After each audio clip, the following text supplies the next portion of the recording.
मैं अयोध्या नरेश दशरथ पुत्र एवं प्रभु श्री राम का अनुज लक्ष्मण महापंडित महाज्ञानी रावण को गुरु रूप में सादर प्रणाम करता हूं। आयुष्मान भव लक्ष्मण। कहो, अपने जीवन की इस अंतिम बेला में मैं तुम्हारे किस हित की पूर्ति कर सकता हूं? हे महामना, नीति, धर्म, राजनीति एवं समस्त वेद शास्त्रों के ज्ञाता, आप अपने ज्ञान और अनुभवों की दीक्षा से लक्ष्मण के जीवन का मार्ग प्रशस्त करने की कृपा करें। मैं देख रहा हूं लक्ष्मण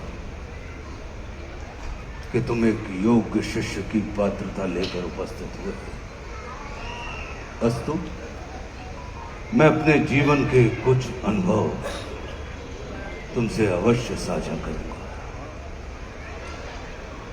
हे सुमित्रा नंदन, अहंकार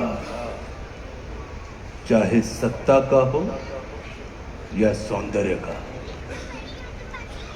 शक्ति का हो या भक्ति का, धन का हो या धर्म का, वो बड़े से बड़े विश्व विजेता को नष्ट कर देता है। इसका प्रत्यक्ष उदाहरण ये त्रिलोक विजेता, विद्या विशारद, महापंडित रावण है। अहंकार में तीनों गए, कुल, गौरव और वंश। ना मानो तो देख लो इस रावण का अंत।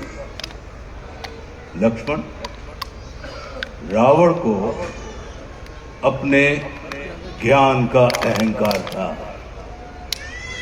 और तुम्हारे भाई राम को अहंकार का ज्ञान था। लक्ष्मण, जीवन में सफल होने के लिए शत्रु दृष्टि और मित्र दृष्टि का भेद आना अनिवार्य है। मित्रता भले ही अपने समतुल्य या अपने से निम्न स्तर के व्यक्ति के साथ कर लेना, किंतु शत्रुता सदैव अपने से योग्य व्यक्ति के साथ ही ठानना, क्योंकि ये जगत हमारे व्यक्तित्व का आकलन हमारे मित्रों को देखकर नहीं, हमारे शत्रुओं को देखकर लगाता है। जितना बड़ा और गरिमापूर्ण हमारा शत्रु होता है, उतने ही बड़े और गरिमापूर्ण की ख्याति को हम प्राप्त होते हैं। देखो ना, इस जगत ने जो कुछ राम से जुड़कर प्राप्त नहीं किया, उसे रावण ने राम से लड़कर प्राप्त कर लिया। लक्ष्मण, वे हमारे शत्रु ही होते हैं जो हमारे अंदर सुप्त पड़ी हुई ऊर्जा को जागृत करने का कार्य करते हैं। हमारा शत्रु ही होता है जो हमें असुरक्षा से निकालकर सुरक्षा में जाने की प्रेरणा देता है। वो हमारा शत्रु ही होता है जो हमें अपने सीमित वृत्त से निकालकर अपने वृत्त को असीमित करने की प्रेरणा देता है। इसलिए शत्रु तिरस्कार का नहीं, नमस्कार का पात्र होता है। कभी अपने शत्रु को नमस्कार करके देखना, वो तुम्हारा परिष्कार कर देगा। लक्ष्मण, जैसे शरीर को संचालित करने वाला मस्तिष्क आकार में शरीर से बड़ा नहीं होता, गज को संचालित करने वाला अंकुश आकार में गज से बड़ा नहीं होता, वैसे ही व्यवस्था को संचालित करने वाले व्यवस्थापक को कभी भी व्यवस्था से बड़ा नहीं होना चाहिए।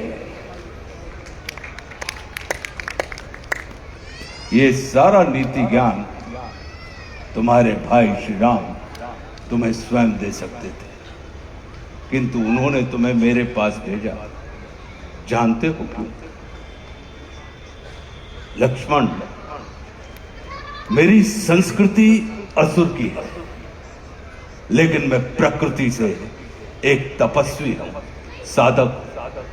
और किसी भी व्यक्ति को अपने अंतिम समय में अपनी संस्कृति के अनुसार नहीं, अपनी प्रकृति के अनुकूल कर्म करने चाहिए, तब उसे मृत्यु नहीं, मुक्ति प्राप्त होती है।